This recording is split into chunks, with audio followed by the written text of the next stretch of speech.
रहेगी।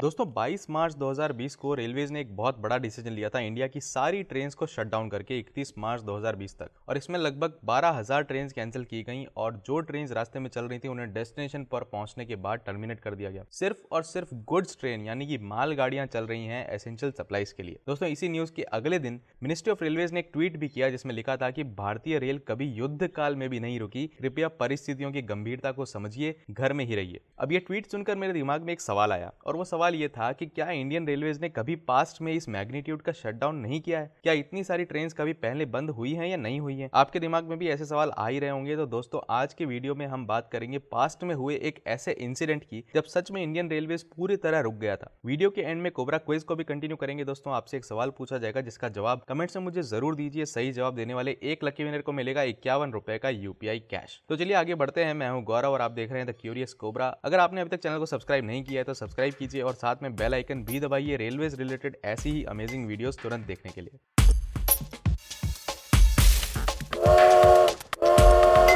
दोस्तों 22 मार्च 2020 को डिक्लेयर हुए रेलवे शटडाउन ने हमें एक बहुत सीरियस मैसेज दिया, और उसके तुरंत बाद जब पीएम मोदी ने 21 दिन का लॉकडाउन अनाउंस किया तो ये बात तो कंफर्म हो गई कि मामला सच में बहुत सीरियस है। दोस्तों 1854 में जब रेलवे शुरू हुआ तब से लेकर आज तक 167 सालों में रेलवेज ने सुओ मोटो यानी कि अपने आप से इस तरह का शटडाउन डिसीजन पहले कभी नहीं लिया। मगर दोस्तों मार्च 2020 का ये शटडाउन इंडियन रेलवेज का सबसे बड़ा शटडाउन तो नहीं है, क्योंकि इंडियन रेलवेज का सबसे बड़ा शटडाउन हुआ था मई 1974 में जब इंदिरा गांधी प्राइम मिनिस्टर थी। 8 मई 1974 को रेलवे यूनियंस ने पूरे इंडिया में स्ट्राइक का डिक्लेरेशन कर दिया। चाहे पैसेंजर ट्रेन हो या माल गाड़ियां, सब कुछ रुक गया। रेलवेज का एक व्हील भी ट्रैक पर रोल नहीं हुआ। कहा जाता है कि वो स्ट्राइक इंडिया में ही नहीं बल्कि पूरे वर्ल्ड में लार्जेस्ट रिकॉर्डेड इंडस्ट्रियल एक्शन था। तो चलिए बात करते हैं कि ये सब हुआ कैसे। दोस्तों उस समय रेलवे सर्विसेज के पे रूल्स और वर्किंग आवर्स बाकी सेंट्रल गवर्नमेंट सर्विसेज से थोड़े अलग हुआ करते थे। जहां एक तरफ बाकी सेंट्रल सर्विसेज में थर्ड पे कमीशन को इंप्लीमेंट करके सैलरी इंक्रीज कर दी गई थी, वहीं रेलवे एम्प्लॉइज की सैलरी में आजादी के बाद भी कुछ खास इंक्रीमेंट नहीं हुआ था। ये एक रीजन तो था ही जिसके कारण स्टाफ में गवर्नमेंट के खिलाफ गुस्सा था, मगर दूसरा और सबसे बड़ा रीजन था ड्यूटी आवर्स को लेकर। दोस्तों जहां एक तरफ इंडस्ट्रीज, फैक्ट्रीज, ऑफिसेज में पूरे इंडिया में 8 आवर ड्यूटी रूल फॉलो किया जाता था, वहीं दूसरी तरफ रेलवे स्टाफ को कंटिन्यूस एम्प्लॉय माना जाता था और कोई वर्किंग आवर रूल उन पर अप्लाई नहीं किया जाता था। यानी कि अगर एक लोको पायलट या गार्ड या किसी ट्रेन को लेकर कोई भी चला है तो चाहे कितने ही दिन लगे वो ट्रेन के साथ ही रहेगा। और ये हाल सिर्फ लोको पायलट्स का नहीं बल्कि सारे रेलवे स्टाफ का था। जहां बाकी सेक्टर्स में लोगों को 8 आवर ड्यूटी, उसके ऊपर ओवर टाइम या कंपनसेटरी रेस्ट मिलता था, रेलवे वालों से धड़ल्ले से 16-16 घंटे भी काम करवाया जाता था। ब्रिटिश टाइम से ही रेलवेज के वर्किंग रूल्स और बाकी सेंट्रल गवर्नमेंट के वर्किंग रूल्स अलग अलग रखे गए थे, जिसका कारण था रेलवेज की इंडिपेंडेंस को बरकरार रखना। मगर इसके ड्रॉबैक ये निकले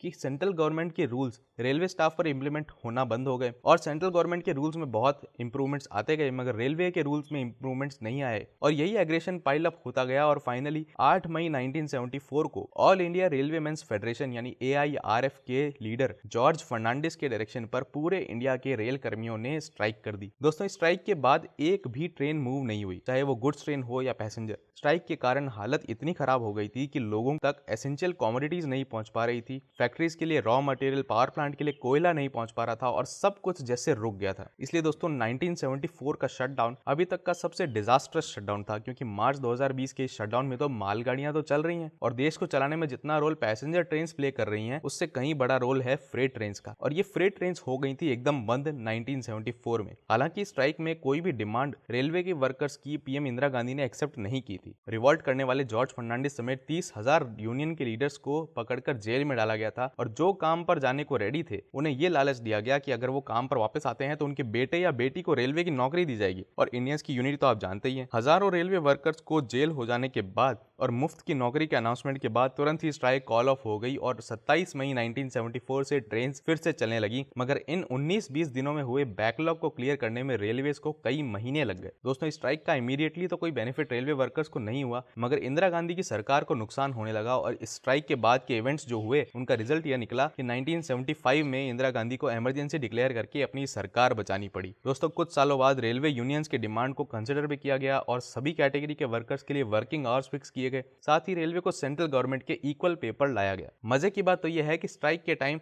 बेटर जेल देन रेल का नारा देकर यूनियन को सरकार के अगेंस्ट लीड करने वाले यही जॉर्ज फर्नांडिस आगे चलकर वीपी सिंह की गवर्नमेंट में 1989 में रेल मिनिस्टर बन गए और वो नेगोशिएशन टेबल के एक साइड से उठकर दूसरी साइड आ गए। कहा जाता है कि रेल मिनिस्टर बनने के बाद 3 दिन तक भी उन्होंने ऑफिस ज्वाइन नहीं किया क्योंकि वो रेल मिनिस्टर बनना ही नहीं चाहते थे। और तो और जब पहली बार वो मिनिस्ट्री में गए तो वहां पे गार्ड ने उन्हें देखकर ही अंदर आने से मना कर दिया क्योंकि एज ए यूनियन लीडर उन्होंने उस ऑफिस में बहुत परेशानी खड़ी की थी और गार्ड उनकी शक्ल देखकर उनको पहचान गया था। तो दोस्तों ये थी रेलवे की सबसे बड़े शटडाउन की कहानी। उम्मीद है आप सबको पसंद आई होगी और अगर आप चाहते हैं कि इसी तरह की इंटरेस्टिंग स्टोरीज रेलवे के बारे में मैं लाता रहूं तो चैनल को सपोर्ट कीजिए, वीडियो को लाइक और शेयर कीजिए, कमेंट्स में मुझे अपने फीडबैक जरूर बताइए और कोबरा क्विज का आज का क्वेश्चन का आंसर भी दीजिए। आज का सवाल है कि रेलवे की सबसे बड़ी स्ट्राइक जब हुई थी तब के प्राइम मिनिस्टर का नाम क्या था? अपने जवाब फटाफट से कमेंट्स में मुझे दीजिए। सही जवाब देने वाले एक लकी विनर को मिलेगा 51 रुपए का यूपीआई कैश जिसका नाम अगले वीडियो में रिवील किया जाएगा। पिछले क्विज में मैंने पूछा था कि कोरोना वायरस का टेक्निकल नेम क्या है, जिसका सही आंसर है कोविड-19 और हमारे लकी विनर का नाम है ये आपकी स्क्रीन पर। विनर अपना अवार्ड लेने के लिए डिस्क्रिप्शन में दिए हुए स्टेप्स को फॉलो कीजिए।